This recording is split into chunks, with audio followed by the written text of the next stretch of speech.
Atrévete a cruzar el umbral de lo desconocido con los misterios clasificados como los códigos paranormales, enigmas que desafían a la ciencia, conspiraciones y creencias insólitas, fenómenos paranormales, bestiario mitológico, invitados especiales, la bitácora insólita, el diario de un investigador. Con Antonio Zamudio, comenzamos.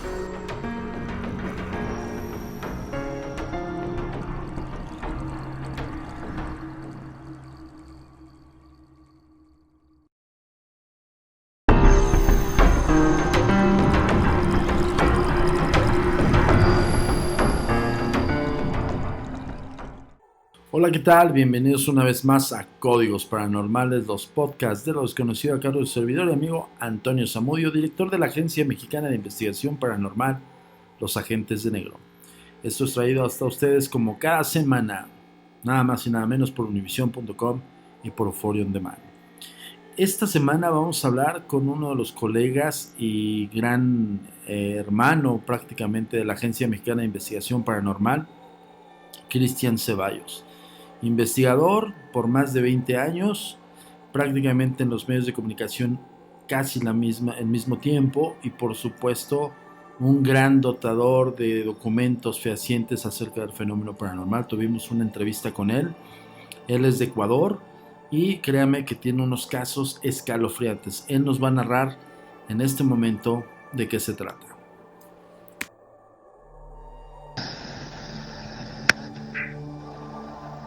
Pues queridísimo Cristian Ceballos, un gran investigador de muchísimo tiempo, un gran amigo, un gran colega, quiero decirlo así, a pesar de que no nos conocemos físicamente, estamos en la línea de investigación y, como decimos, en la línea de campo, hermano. Por favor, preséntate para Códigos Paranormales. Muchísimo gusto, mi nombre es Cristian Ceballos, me conocen en mi país como Rayo Man. Hace 25 años llevo en el campo de la investigación abiertamente en lo que tiene que ver con descubrir evidencias paranormales en diferentes campos. 20 años estamos ya al aire en radios FM acá en el Ecuador y en canales de televisión, llevando casos justamente bien documentados, muy estructurados en el tema, con historia, con evidencias. Entonces, pues somos referentes acá en Ecuador de todo lo que es el tema paranormal, y manejamos la marca como las puertas del terror, con lo cual hemos venido justamente trabajando ya en este campo. Justo eso, Cristian, esto es importante para todos los que nos están escuchando en Códigos Paranormales, porque creen de repente que, por ejemplo, no menospreciando la labor de los recopiladores, que bueno, a veces son creepypastas y a veces son historias que sacadas de la mente de alguien que puede estar escribiendo alguna narrativa bien padre, pero eso no significa que sea real. Y justo quiero comentarte esto y que me digas tu punto de vista acerca de que la investigación paranormal empezó en un momento dado con este boom de las redes sociales a tergiversarse la versión de cómo se hace una investigación paranormal, porque hoy por hoy tú te encuentras en internet una cantidad de bloggers que se sienten investigadores y que no tienen ni idea de cuál es el principio de la investigación. Coméntanos. Bueno, hay una ventaja para nosotros, los que digamos de alguna forma somos sí verdaderos investigadores paranormales, porque arrancamos desde cuando las redes sociales ni nada de la tecnología todavía existía. Yo te estoy hablando de que estamos en campo de acción hacia allá por el año 1995. Y si de ahí nos venimos a hablar de que ya estamos en medios de comunicación, de radio y televisión, hacia el año 2000, cuando todavía no estaba el boom de la internet, no teníamos ningún Facebook ni nada, teníamos a duras penas una red de Messenger que se manejaba ya desde esa época, y la red social que conocíamos en esa época era el Hi-Fi, no sé si tú recuerdas, en el cual tú ponías tus fotos y cosas nada más, pero no tenías cómo mostrar nada más al mundo, ni tampoco teníamos la facilidad de transmitir un montón de cosas que ahora son reales y otras muchas mentiras, muchas falsedades, audios trucados, fotografías trucadas, videos trucados, que obviamente en esta nueva era conocida como los millennials se ha venido pues a desvirtuar mucho el tema de la investigación paranormal por el hecho de que hay muchos fraudes. Pero si nosotros hablamos de historias, no cuentos, hablamos de historias, vivencias, cosas que el público que ahora ya llega a tener hasta entre 60, 70 años de edad, que obviamente inclusive ahora que haya tanta tecnología ellos todavía ni la conocen, te hablan de la realidad de cómo eran nuestras ciudades, nuestro país y todo lo demás. No existía la luz eléctrica, ellos vivían con farolas, andaban en caballo, y ahí es donde realmente teníamos muchas más manifestaciones paranormales que ahora. Ahora vemos una nueva onda, una nueva ola, digamos así, con los millennials, que ya nos hablan de transcomunicación a través de computadoras, a través de celulares. Tú haces un video, un en vivo, y te encuentras con algunas evidencias extrañas, y empiezan como a dudar un poco, como te digo, porque pues hay una información que no es real, no es veraz. Pero la ventaja, como reitero, es que nosotros, los investigadores que nacimos en esto desde hace muchos años, venimos manejando una línea en la cual no teníamos necesidad de tener inclusive cámaras muy sofisticadas, ni grabadoras siquiera de audio como las que hay hoy. Nosotros manejábamos lo que era la cinta magnetofónica. Recordemos que yo personalmente operaba cintas de 3 1/4 con carretes gigantes marca Ampex, en grabadoras con micrófonos unidireccionales, micrófonos Cardioid, que era con lo que normalmente los periodistas buscábamos los ruidos o sonidos para efectos especiales. Tú te ibas al bosque, ibas llevando el micrófono con el boom y buscabas los sonidos de los pájaros, buscabas sonidos de los lobos, y para usar como efectos paranormales a veces en historias o cuentos que tú hacías en las radios para hacer radioteatro.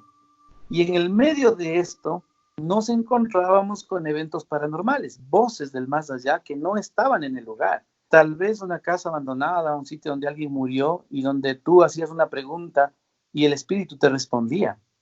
Todo esto en cintas magnetofónicas en las cuales tú no tenías opción a trucar ni hacer ningún fraude. Hacíamos grabaciones obviamente en cintas de VHS, de Betamax antes inclusive. Esto pues muchos de los millennials no saben ni de qué se trata porque ya no los llegaron a conocer. Pero nosotros manejamos esa, digamos, tecnología ya obsoleta que no daba opción a fraude, que era analizada, por ejemplo, una fotografía tomada, sacada en negativo, luego revelada, y en la revelada de la foto salía la presencia de un espectro que no era posible montarlo como ahora se lo hace en Photoshop o en programas de teléfonos celulares. Entonces, un verdadero investigador sabe técnicamente cómo descubrir inmediatamente un fraude, con la sobreposición del audio, la sobreposición del video o fotografía, porque aprendimos inclusive de alguna manera a medir el grano de una fotografía para poder saber si es o no real.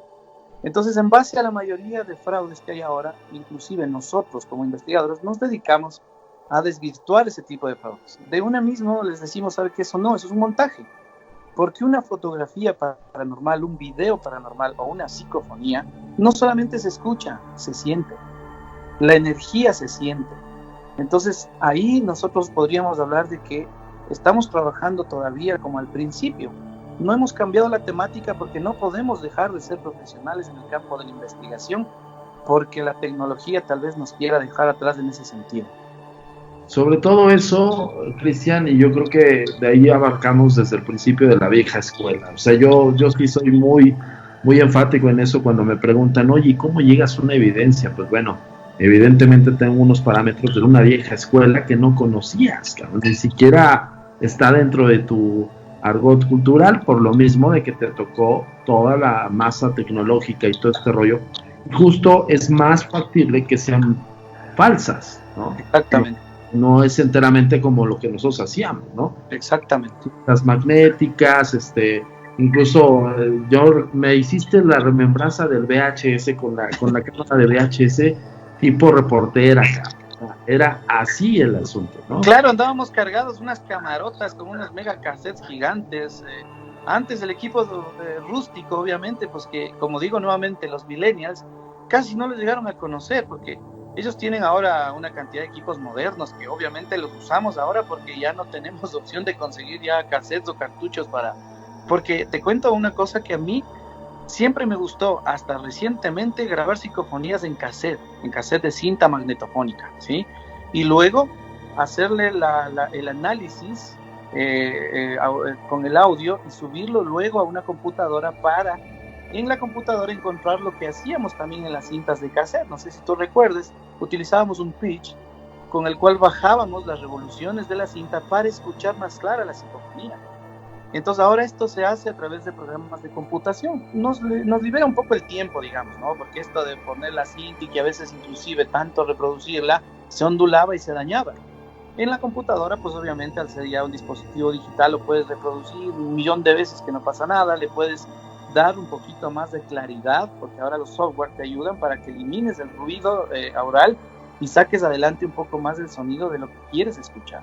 Ahora, la ventaja de la modernidad es que, por ejemplo, al uno tener la facilidad de leer lo que se llaman los analizadores de espectro, sobre todo en audio, tú puedes reconocer las ondas que son generadas por una psicofonía y puedes obviamente aislar las demás. Puedes analizar inclusive si se trata de un ruido que estuvo en el ambiente, inclusive si se puede a veces encontrar ondas hertzianas que están ahí lanzadas en el aire de estaciones de radio o de cosas que a veces se colan a través de una bobina de micrófono y se amplifican en un programa de computadora. Todo eso tú puedes, con la experiencia, aislar a un momento y dejar la evidencia real. ¿Y cómo te das cuenta de una evidencia real? Cuando estás en una casa abandonada y sabes de la historia, quién murió en ese lugar, si tú recibes a través de la psicofonía un audio en el cual te den un nombre o algo similar a lo que pasó con la persona que falleció, asocias a la historia y sabes que estás prácticamente siguiendo la línea de una investigación real. Mientras tanto, pues es obvio también decir que como investigadores tantos años hemos indagado, hemos incursionado en diferentes sitios donde pues básicamente no hemos encontrado nada. Y muchas personas a veces nos dicen, bueno, ¿qué tanto se vanaglorian los investigadores paranormales si en mi casa no se ve ni se siente nada? Eso no existe, dicen. Pero cuando una persona pierde un ser querido, un familiar cercano, y empieza a experimentar eventos paranormales, nos buscan porque dicen, no, ustedes tienen razón, lo que ustedes hablan es cierto, y ya me está pasando. Pues no quiere decir que a las personas que no les haya pasado, que por eso no exista. Simplemente pues sabemos personas que somos un poco más sensibles, que tenemos un don, inclusive que nacemos con ese don. No todos pueden pintar, no todos pueden cantar, no todos pueden tocar un instrumento, son buenos para otra cosa. Pero hablando de un don, que es el don de la sensibilidad o la ultrasensibilidad que nosotros los investigadores tenemos, buscamos una forma de canalizar esa energía a través de nosotros para comunicarnos con el mundo de los vivos y en tal caso los vivos transcomunicar con el mundo de los espíritus. Justo esa, señores, aprendan, literal, somos de la vieja escuela, sí, a mucho orgullo, yo quiero decirlo, pero independientemente de esto es justo también para que ustedes se den cuenta que no todo lo que está ahí en la red es real, ¿no? Tengan mucho cuidado con eso. Y otro punto, entro aquí, a tus dos casos representativos que me estabas comentando. En resumen, estaría formidable que los comentaras, estos dos casos que fueron un marcaje profesional en tu carrera. Bueno, hay muchísimos casos a los cuales yo podría referirme, porque si hablamos de 20 años de investigación y cerca de 43 años que yo tengo de vida, pues hemos vivido cosas muy impresionantes. Para empezar, la que a mí me marcó la historia de mi vida, que fue cuando mi tío murió y yo tenía 8 años y yo podía hablar con él, yo podía verle, tenía contacto con él. Había muchas cosas que inclusive como niño, pues uno se confunde a veces, no se tiene la información correcta. Los médicos, los doctores, a veces los psicoanalistas, los psicólogos te hacen un montón de preguntas y están muy alejados de la realidad cuando tiene que ver con el campo de la parapsicología. Entonces ellos te dicen que estás, digamos, un poco afectado por la pérdida de un familiar querido y por eso lo estás viendo tal vez o lo escuchas. Pero yo lograba la transcomunicación y a través de él y mi abuela hacíamos conversaciones donde mi abuela preguntaba cosas que nadie sabía, inclusive en el resto de la familia. Y él me las decía a través mío y yo le decía a mi abuela y mi abuela soltaba en llanto porque decía, sí, esto es cierto, es real. Tú puedes hablar con él, o sea, era algo increíble. Ahí nació mi afición por la investigación paranormal, a los 8 años de edad. De ahí para acá hay un millón de casos que te podría decir, pero los dos más emblemáticos que me llaman la atención en estos años recientes es que nosotros sacamos una nueva temporada de un programa de televisión acá en Ecuador y logramos hacer una investigación de una casa que, te digo la verdad, la pasamos buscando más de un año. Buscaba yo el contacto con el dueño de este lugar porque lamentablemente pues hubo una historia atrás de eso que obviamente la tuve que indagar para saber el por qué.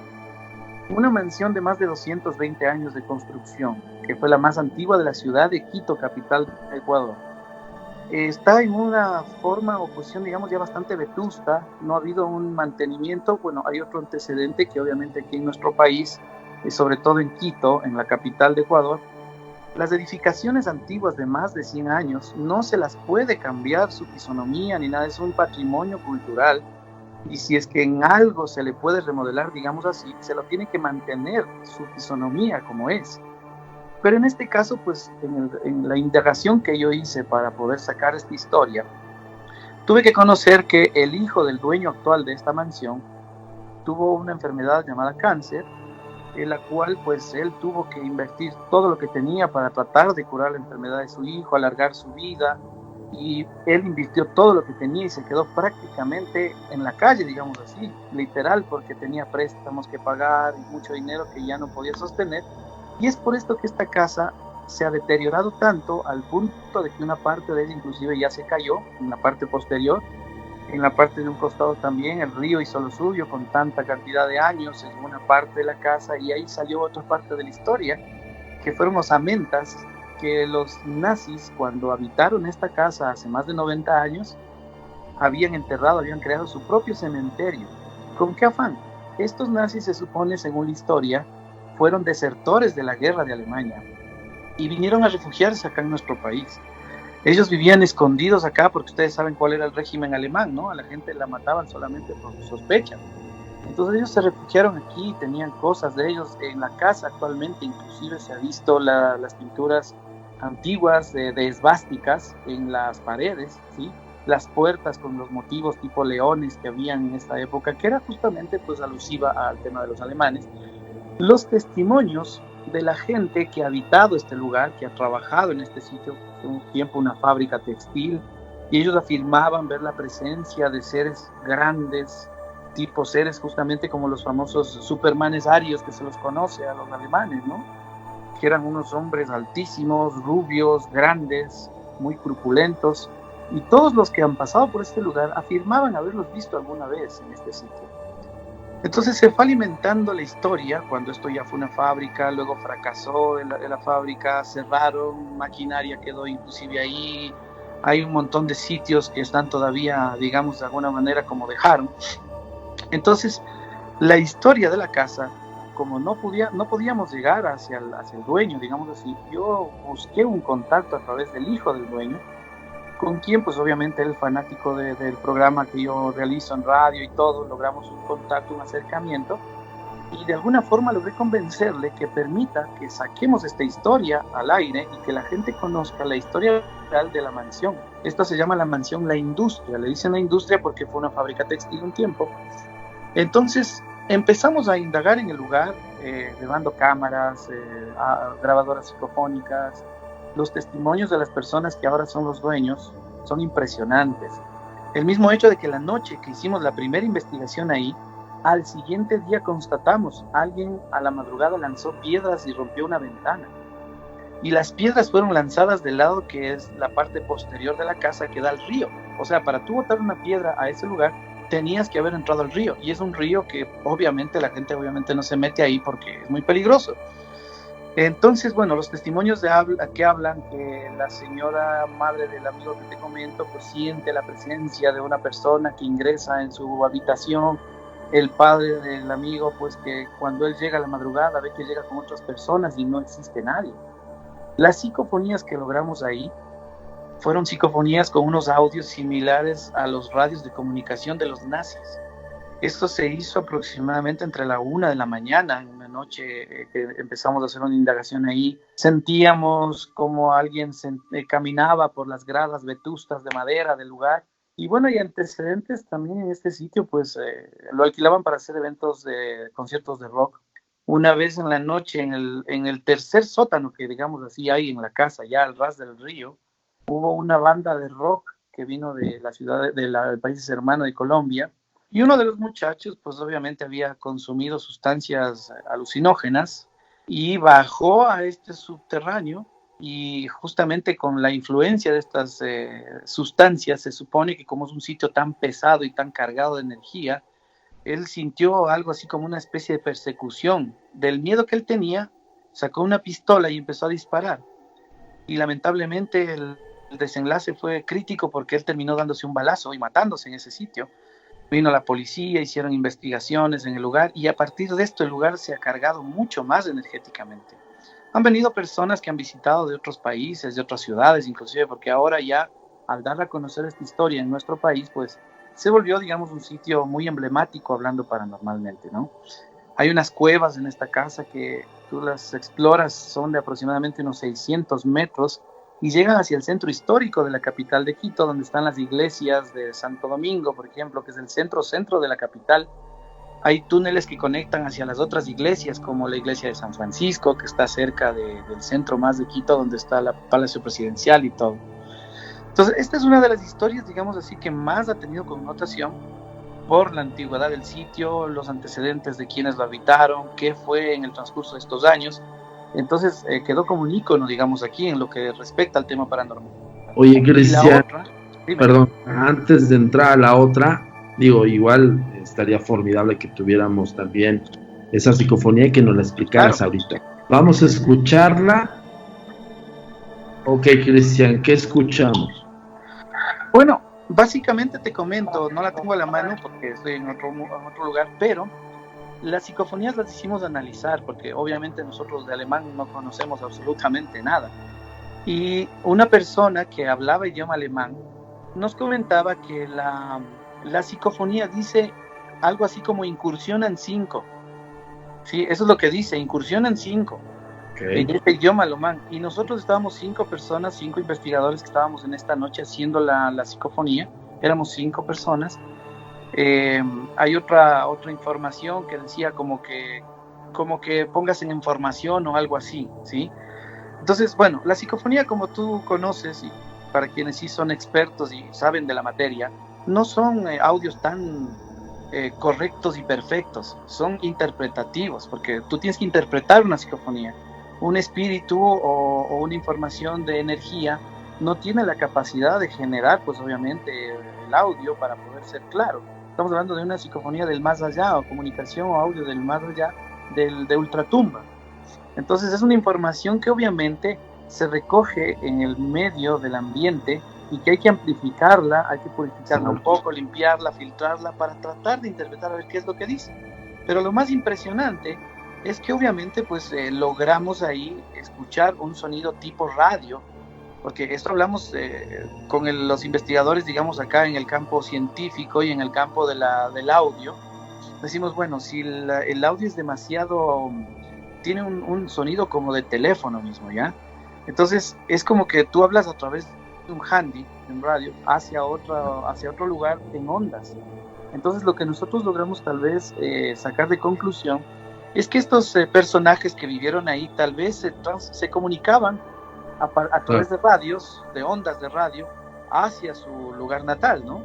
Y estas ondas hertzianas, pues obviamente se hacen presentes a través de un portal dimensional, el cual lo abrimos al momento de indagar en el sitio donde ellos habitaron. Entonces, todo este material, pues lo haremos llegar a tus manos ya en los próximos días, mi querido Antonio, para que tú lo puedas, obviamente, hacer escuchar a tu público, y para que obviamente pues trabajemos en casos documentados, ¿no? Porque básicamente de eso se trata la investigación paranormal, hablar con documentación que es muy comprobable, o que es inclusive de alguna manera discutida por otros profesionales que pueden dar su testimonio, y obviamente pues nadie tiene la razón absoluta, pero sí pues con la evidencia, como tú te digo, pues puedes tú sacar mejores conclusiones.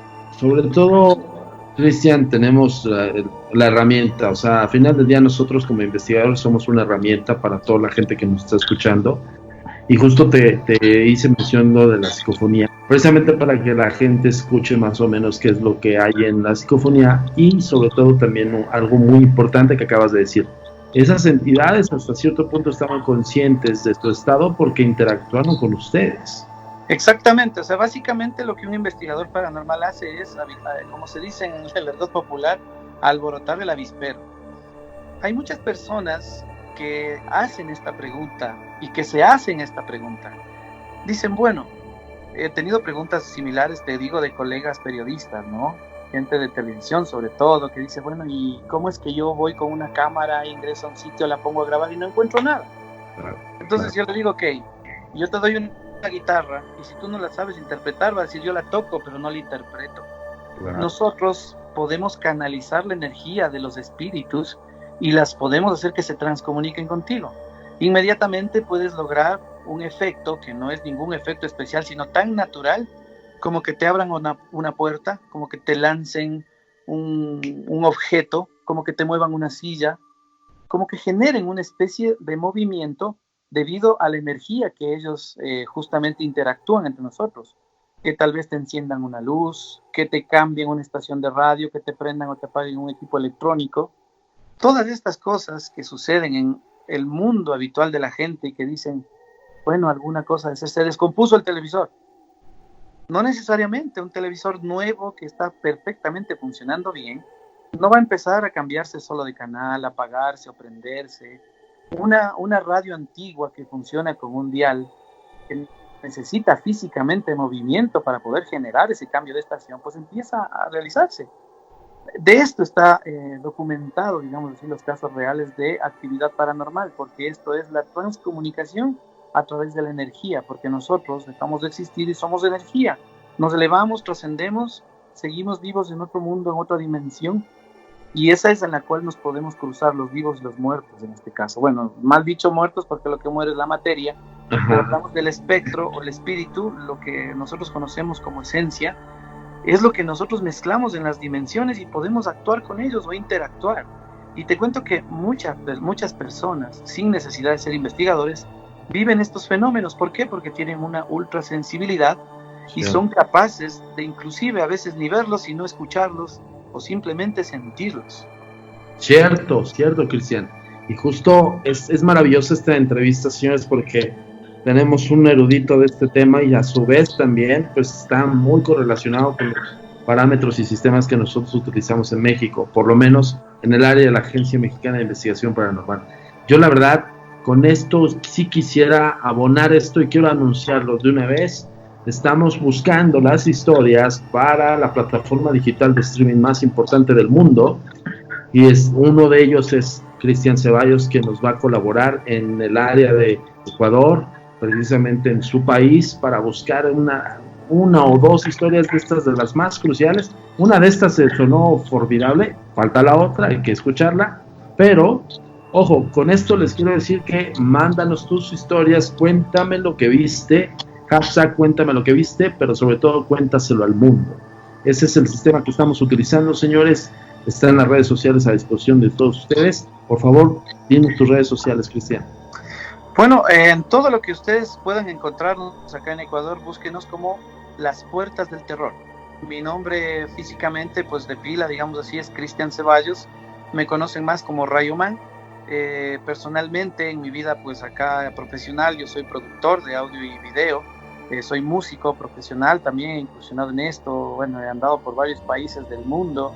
En el campo de investigación también, gracias a Dios, tuve la oportunidad de conocer a muchas personalidades en otros países para poder alimentarme también un poco en mi debido tiempo de lo que necesitaba saber para seguir en lo que es la investigación.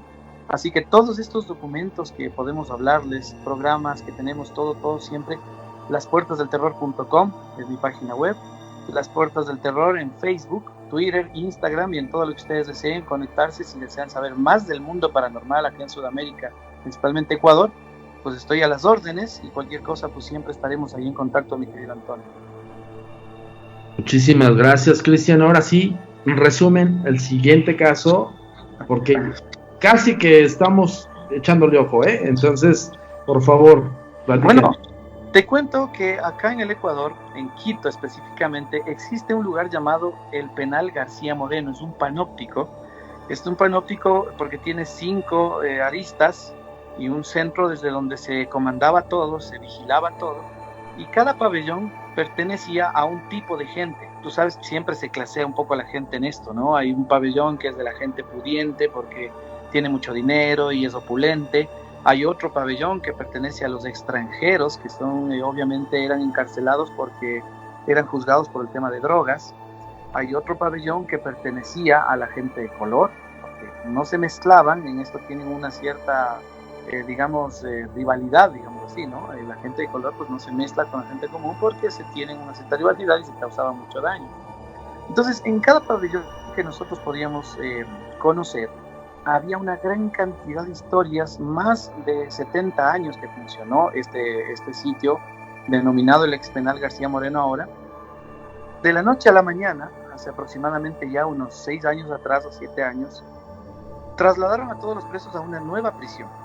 Una nueva prisión aparentemente más moderna, infraestructura más nueva, tipo de infraestructura en total mismo siempre más moderna, ¿no? Y esta pues quedó prácticamente de alguna forma abandonada. Este lugar pasó más que abandonado unos 2 años, donde no entraba absolutamente nadie.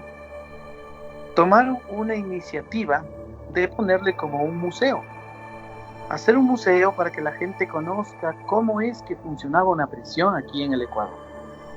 Estuvo abierta casi un año al público y la volvieron a cerrar. ¿Por qué? Porque experimentaban muchas presencias paranormales. La gente tomaba fotografías y salían sombras. La gente se quedaba a veces hasta una cierta hora de la noche y empezaban a escuchar lamentos, ruidos. Alguien golpeaba las puertas de lata, las puertas de fierro, de hierro que hay en cada una de las celdas. Y lo más importante, pues que los guías penitenciarios que trabajaron en el lugar, los más antiguos, quedaron a cargo de la prisión abandonada. Porque irónicamente, cuando estaba llena de presos, ellos evitaban que se salgan. Ahora evitan que la gente se entre. Porque al haber muchos indigentes acá en nuestro país y sobre todo en la ciudad capital, buscan a veces treparse por los muros o ventanales que ahora pues ya no tienen la misma seguridad que antes para hacer vivienda en este lugar. Lamentablemente, lo que nos han manifestado los mismos guardias penitenciarios, testimonios dados por su propia persona, ellos, por ejemplo, a partir de las 9 de la noche no se atreven a ingresar en el lugar. Y no se atreven y así me pagues, dice, yo no entro ahí. Porque entramos, nos lanzan las puertas, inclusive uno de ellos pues tuvo un episodio de que un espectro lo puso contra la pared y lo ahorcó.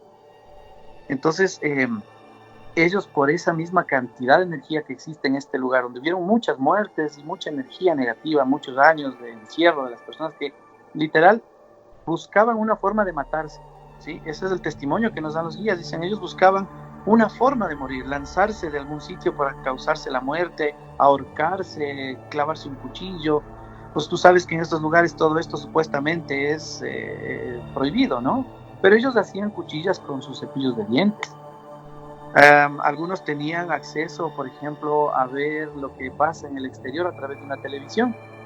Y dentro de las televisiones las armaban como caletas, las llamaban ellos. Dentro de estas caletas, en los carapachos de los televisores antiguos, ellos guardaban cosas como dinero, como armas, cosas que ellos querían ocultar.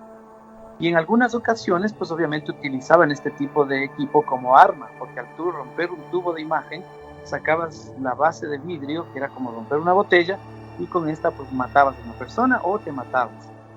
Entonces, toda esta cantidad de episodios que vivieron en el lugar, fuimos nosotros a constatar con el equipo de investigación y logramos en las psicofonías estos lamentos, unos lloros a la madrugada imagínate, empezamos la investigación hacia aproximadamente las 2 de la tarde y la concluimos hacia las 4 de la mañana. Éramos metidos en los diferentes pabellones con cámaras frías, estábamos con grabadoras psicofónicas, filmadoras, tomando y documentando cada cosa que hacíamos, y al momento de ingresar en los diferentes pabellones, en fotografías encontrábamos las líneas de los espectros, los vórtices, y bueno, muchas otras evidencias que las tenemos nosotros físicamente para documentar este caso. Y más que nada, pues el testimonio de los guardias que fueron testigos presenciales de todos los asesinatos que se dieron ahí, intentos inclusive de asesinato que ellos vivieron en carne propia. A uno de ellos lo apuñalaron, a otro lo dispararon. En esta prisión murieron varios conocidos, famosos, célebres, digamos, asesinos en serie, como el famoso Camargo Barbosa, Daniel Camargo Barbosa, que era de procedencia colombiana, el famoso desdentado de los Andes, que mató y violó a muchas mujeres. Posterior a esa investigación fuimos a las laderas de Pichincha, donde botaban los cadáveres, que también es otra historia que tenemos documentada espectacular. Entonces, en este famoso panóptico, los guardias en la noche no entran por los dos motivos. Uno, por la actividad paranormal, y dos, porque si algún indigente entra, lo que busca es defenderse o causarles daño, obviamente, para que le dejen quedarse ahí. Pero ahí, hacemos un paréntesis en lo que sucede. Entran los indigentes y en la noche empiezan a golpear las puertas buscando que les dejen salir, porque ellos viven en carne propia las experiencias paranormales que se sienten dentro de este lugar. Y como te digo, fue museo, lo cerraron por la experiencia paranormal que mucha gente vivió ahí. Planearon botar este lugar, derrocarlo, para construir un hotel. El Estado quiso hacerlo, el Estado ecuatoriano, pero lamentablemente hay un gran problema que manejan a nivel de leyes acá. Primero, todo este terreno está siendo imputado por los dueños originales del terreno, porque esto fue de alguna manera expropiado para construir la cárcel. Ahora que ya la cárcel no existe, los dueños o los descendientes de ellos, porque ya la mayoría están muertos, buscan recuperar sus terrenos.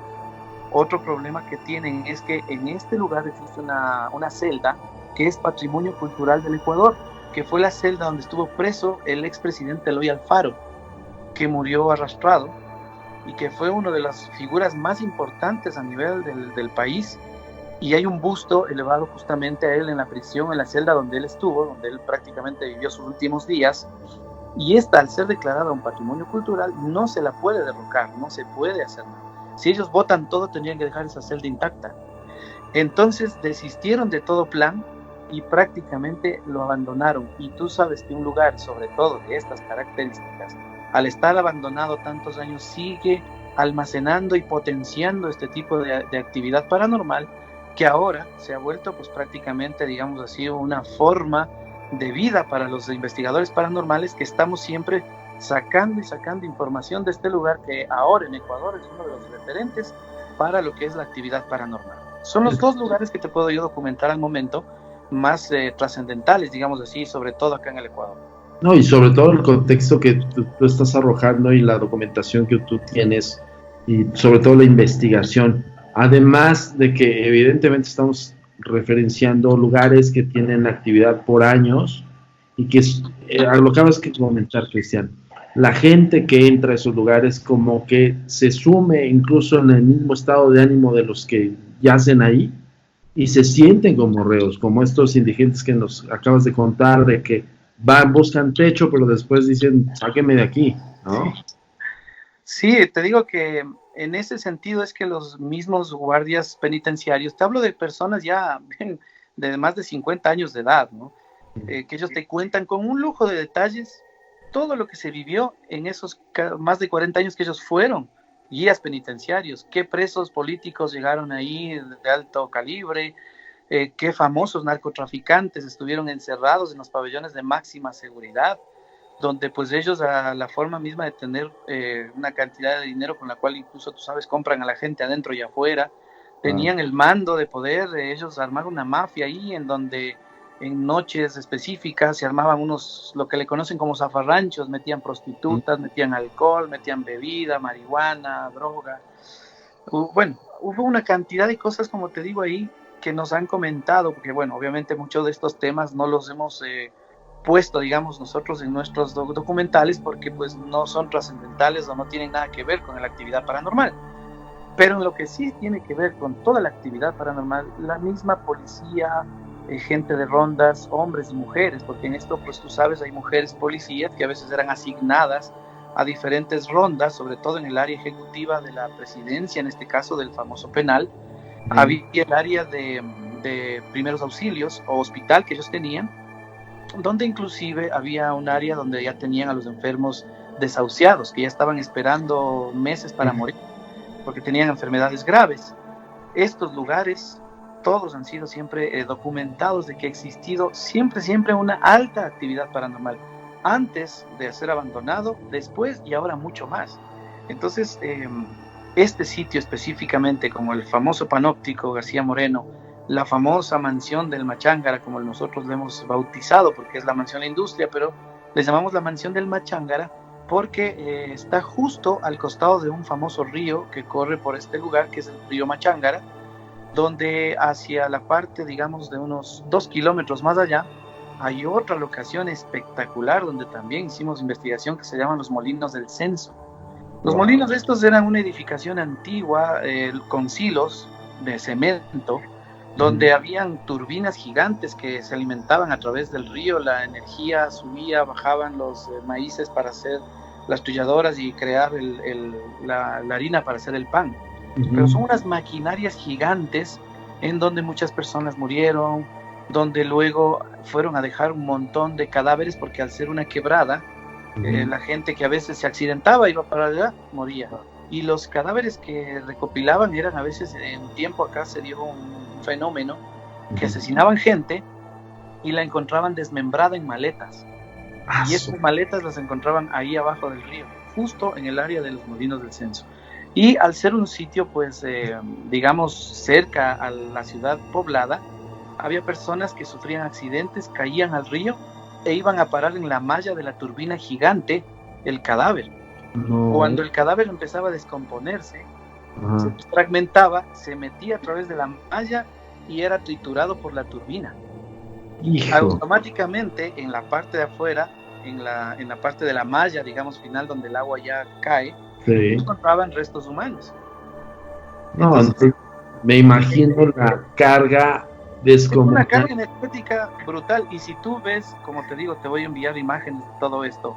Tú ves la locación, es espectacular. Ahora es casi inaccesible. Tú vas a ver en el video que te voy a enviar, porque hicimos unas tomas aéreas con el dron mientras bajábamos a través de una zona boscosa, porque tenías que ir moviendo las ramas gigantes por la maleza crecida, lidiando con arañas y cosas, ratones, ratas y todo lo demás, para llegar a la parte de abajo. Luego ingresar a la edificación y ver la magnitud de todo lo que eran, las maquinarias gigantes, los engranes inmensos, unas correas que cruzaban de polea a polea hacia todas unas tuberías para que baje todo lo que era la materia prima. Y todas estas máquinas eran operadas por personas físicamente, porque en esa época no podríamos hablar de que nada era tecnológico ni computarizado. Todos eran máquinas que la gente tenía que elaborar ahí 24 horas al día. El testimonio que tenemos es de uno de los empleados que estuvo cerca de 40 años en el lugar, porque se maneja una hipótesis en esta otra locación cercana a la mansión, y es que el dueño de este silo, de esta fábrica que en este tiempo eran los Molinos del Censo, se dice que una vez entró y no volvió a salir nunca más. Nadie más supo de la existencia de este señor. Ese es el mito, la historia que se maneja a través de todos los años de ese lugar.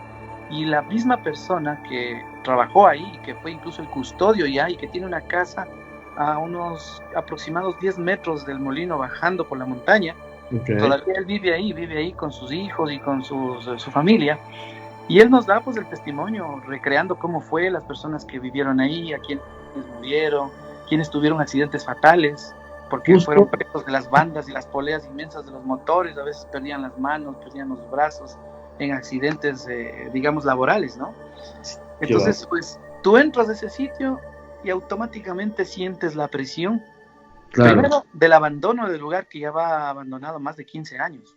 Y luego, pues, obviamente, la presión de toda la cantidad de historia que tiene el lugar alrededor, ¿no? Todo lo trágico que gira en torno a ese lugar y, sobre todo, algo muy importante, y eso es un énfasis para todos los que nos escuchan en Códigos Paranormales, Cristian. Tu comunicación con nosotros es muy importante. Ponemos a tu disposición las redes sociales. Facebook, Agencia Mexicana de Investigación Paranormal. Instagram, @amiparanormal_ y @turinsólito. Twitter, @amiparanormal y @agentes de negro. Suscríbete a nuestro canal de YouTube, A Mí Paranormal de los Agentes de Negro y Agentes de Negro. TikTok, @amiparanormal. Nuestro sitio oficial web, www.agentesdenegro.com. Tal vez, no sé, formar alguna comunidad, porque te cuento que tenemos muchos seguidores de México en mi programa acá en Ecuador. Hay gente que incluso ha emigrado de mi país y vive allá, y han formado una cierta comunidad de gente que me han comentado incluso que estaban tratando de ver si hacían una especie de grupo de personas para armar un conversatorio, una charla y poder invitarme de alguna manera para poder llegar allá y compartir con ellos este tipo de experiencias, ¿no? Y pues obviamente ahí sería genial poder participar contigo. Acá, como siempre, las puertas abiertas de las puertas del terror, valga la redundancia, para todo lo que ustedes necesiten saber del referente histórico paranormal de nuestro país, Ecuador. Muchísimas gracias, Cristian. De igual manera te doy la invitación en México. Y de hecho, mira, ahorita ya nuestro público sabe que nosotros hacemos un evento de fenómenos paranormales que se llama Tour Insólito. Estamos abriendo rutas Cataluña, en este caso Cataluña, España y México. Pero yo te quiero comprometer aquí, ahora sí, vamos igual y nos aventamos a hacer una temporada en Ecuador y viceversa.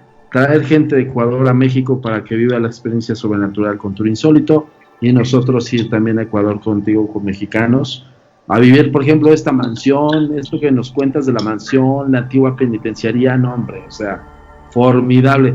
Ya es un compromiso, amigo. Genial, genial. Estamos ahí prestos para cuando ustedes necesiten, pues, llegar por allá. Perfecto, amigo. Pues bueno, por último, otra vez tus redes sociales, tu forma de contacto, por favor.